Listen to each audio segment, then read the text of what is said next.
Armoor MLA పైడి రాకేష్ రెడ్డి మన్ కీ బాత్ కార్యక్రమం నిర్వహించి మాట్లాడుతూ రైతులకి భారీ వర్షాల వల్ల అధిక నష్టం వాటిల్లిందని, నువ్వులు, వరిధాన్యం, జొన్నలు పూర్తిగా తడిసిపోయాయని, వెంటనే రాష్ట్ర ప్రభుత్వం రైతులను ఆదుకోవాలని కోరారు. అలాగే రాహుల్ గాంధీ పేరు రాహుల్ ఖాన్ అని, రాహుల్ ఖాన్ కేంద్ర ప్రభుత్వంపై విమర్శలు చేసే ముందు దేశానికి పీఎం అవ్వాలని కలలు కంటున్న వ్యక్తి అని, పాకిస్తాన్తో యుద్ధంపై విమర్శలు చేయడం సరికాదని అన్నారు.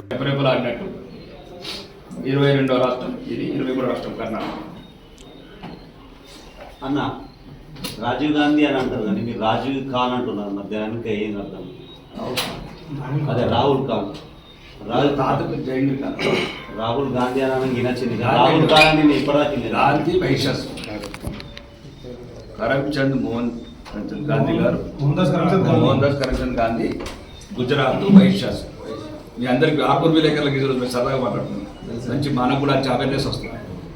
ఆయన గుజరాత్ వైశ్యుడు, నేనేమో కాశ్మీర్ బ్రాహ్మణుడు. ఎట్లా కలిసే పేరు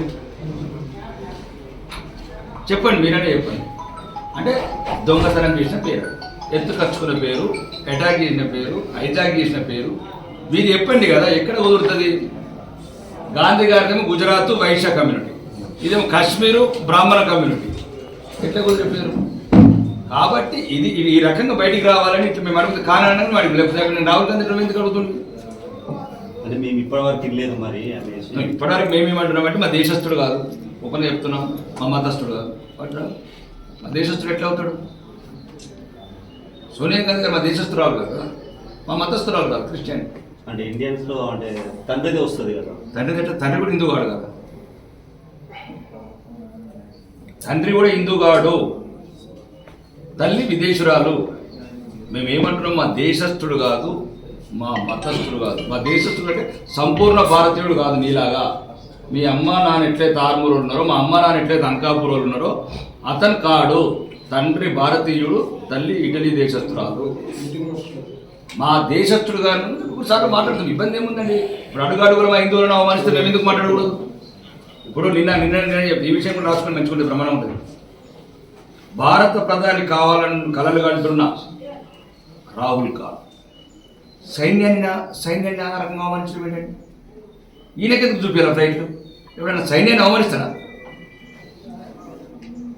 తల్లిని అడుగుతాడు ఎవడన్నా, తండ్రి ఎక్కడని, తండ్రి ఎవరైనా చెప్పగలుగుతాడా? నువ్వు భారత ప్రధాని కావాల్సిన ఒక దేశ నాయకుడు. సైన్యం జయశంకర్ని అడుగుతాడు. మళ్ళీ అది కూడా జయశంకర్ విదేశాంగ శాఖ మంత్రి. ఎక్కడికి వెళ్ళి పెట్టుకున్నావు ఈ కాంగ్రెస్ వాళ్ళు కానీ ఆ దేశ నాయకుడిని? నువ్వు ఏదైనా అడిగేదంటే నీకు రైట్స్ ఉన్నాయి. ప్రధాన ప్రతిపక్ష నాయకుడిగా నువ్వు డైరెక్ట్ డిఫెన్స్ మినిస్టర్ దగ్గరికి ఏదంటే డిఫెన్స్ మినిస్టర్ నిర్వహిస్తాడు. అంటే ఒకవేళ ఎట్లాంటి వ్యక్తి ఈరోజు విదేశీ శక్తుల కుట్రలో భాగమైన రాహుల్ గాంధీ గారు ఆర్మీని అవమానించినట్టు, భారత సైన్యాన్ని అవమానించినట్టు ఈరోజు చాలా మందికి మేము ఏమనుకుంటున్నాం, మిడ్ ఇన్ ఇండియా అంతా పాకిస్తాన్ ట్రయల్ చేస్తున్నాం. ముఖ్యంగా బ్రహ్మోస్ ఎంత దూరం పోతుంది, ఆకాశం కొట్టగలుగుతుంది. వీర వనితలను కన్నా దేశం మర్చిపోయింది ఇప్పుడు యువత.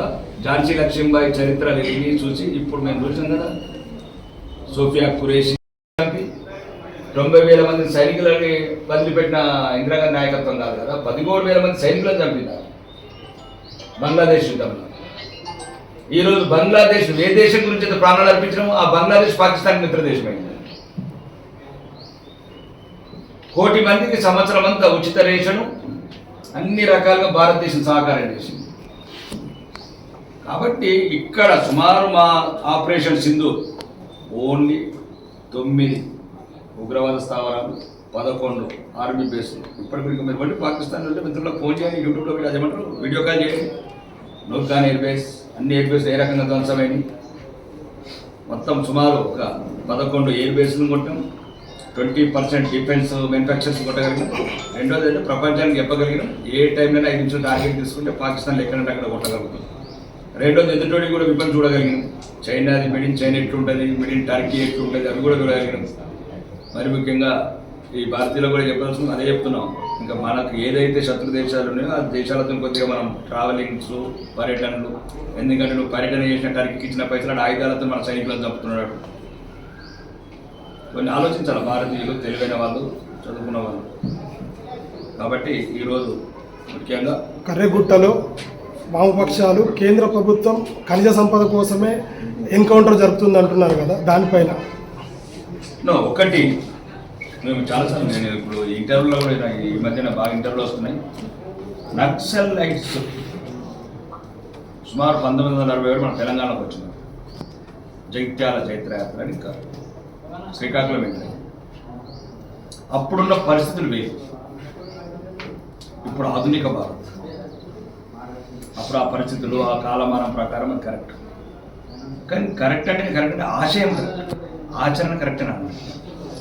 ఇప్పుడు ఏ ప్రజల గురించి అయితే కొట్లాడుతున్నారు, ఏ ప్రజల గురించి కోరుకుంటున్నారు, బస్తాలు కావచ్చు ఇంకేదైనా కావచ్చు, వాళ్ళ స్కూల్ మీరే ధ్వంసం చేద్దరు, వాళ్ళ రోడ్డు మీరే ధ్వంసం చేద్దరు, వాళ్ళ కమ్యూనికేషన్స్ మీరే ఏం కోరుకుంటున్నారు మీరు? ఏ పేద ప్రజల గురించి ఏం కోరుకుంటారు? పేదవాడికి చదువు రావాలి, గిరిజనులకు చదువు రావాలి, గిరిజనులకు వాళ్ళ జీవన విధానాలు మౌలిక వసతులు అభివృద్ధి చెందాలని మీరే ధ్వంసం చేస్తే మీరు ఎట్లా ఆధునిక భారత్ 21వ సెంచరీ? ఒకటి. రెండోది, నక్సలైట్లకు ముఖ్యంగా నా విజ్ఞప్తి చెప్తున్నాను, ప్రత్యేక మొన్న కూడా చెప్పాను, ఈ విధంగా ఇప్పుడు ఈ ద్వారా చెప్తున్నాను. నక్సలైట్ల అవసరం అడుగులో లేదు. మీరు నా వ్యక్తిగత నిజాయితీ, నిర్భయం,